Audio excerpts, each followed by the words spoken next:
Hey everyone, welcome back. We're now moving into April 2026, and by this point, your Social Security payments are no longer just estimates on paper. They've become part of your real, everyday routine.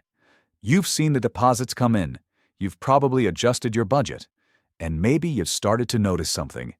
What looked fine on paper doesn't always feel the same in real life. Right now, more than 70 million Americans are receiving Social Security or SSI, and even small changes in timing, policy, or how the system runs can start to affect things quickly.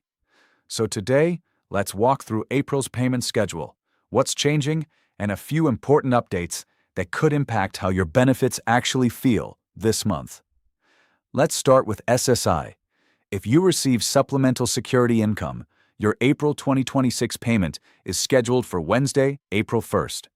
There are no early deposits this time, no shifting into the previous month. It arrives exactly when expected. Now, if you receive Social Security before May 1997, or you receive both Social Security and SSI, your Social Security payment will be sent on Friday, April 3rd. For everyone else, payments are based on your birthday. If your birthday falls between the 1st and the 10th, your payment is scheduled for Wednesday, April 8th. If your birthday falls between the 11th and the 20th, your payment will arrive on Wednesday, April 15th. And if your birthday falls between the 21st and the 31st, your payment is scheduled for Wednesday, April 22nd. Most payments arrive through direct deposit, usually early in the morning. If it doesn't show up right away, it doesn't necessarily mean there's a problem. It's generally recommended to wait a couple of business days before contacting Social Security. Now by April, the 2.8% cost of living adjustment for 2026 has fully taken effect.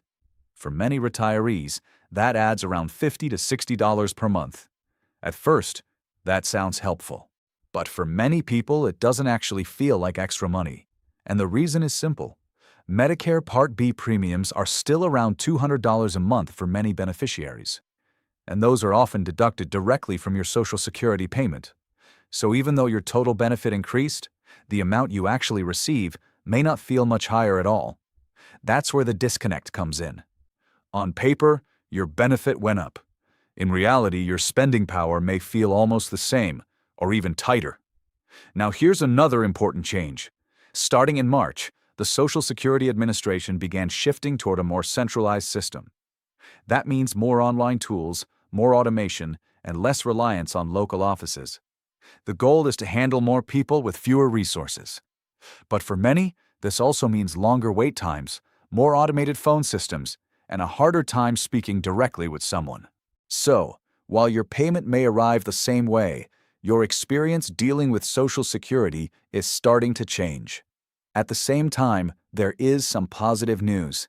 The Windfall elimination provision and the government pension offset have been removed. These rules used to reduce benefits for certain public workers, like teachers and police officers. Now, with those rules gone, some people are seeing noticeable increases in their monthly checks, and in some cases, even retroactive payments. For those affected, this has made a meaningful difference. But this also brings up a bigger question about the future. Current projections suggest that the Social Security Trust Fund could face depletion around 2032. If no changes are made before then, benefits wouldn't stop completely, but they could be reduced by about 25%. So someone receiving $2,000 today could be looking at closer to $1,500 in the future. There are ongoing discussions about possible solutions, like increasing payroll taxes, adjusting the retirement age, or modifying benefits. But nothing has been finalized yet. For now, we're seeing smaller changes instead.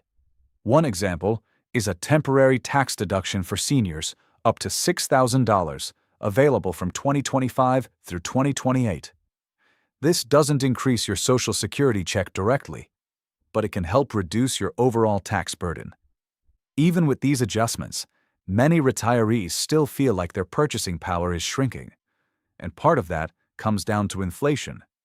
The way inflation is measured doesn't always reflect the real costs seniors face, especially for healthcare and housing. That's why more people are choosing to keep working while receiving benefits.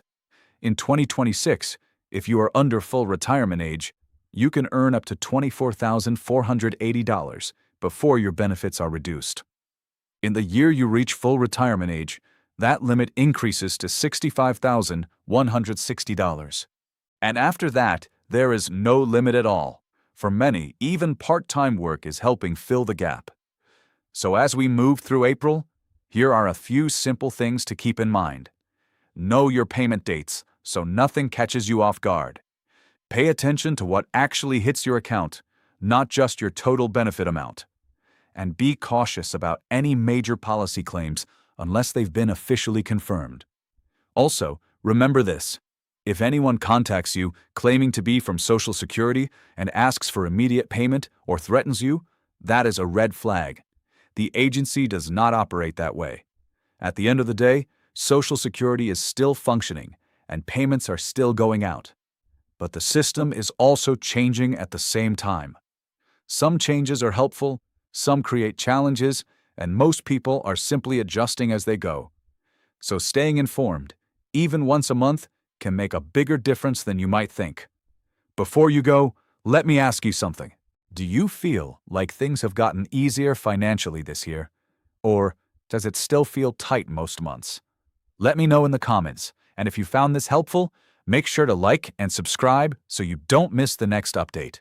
Take care, and I'll see you in the next one.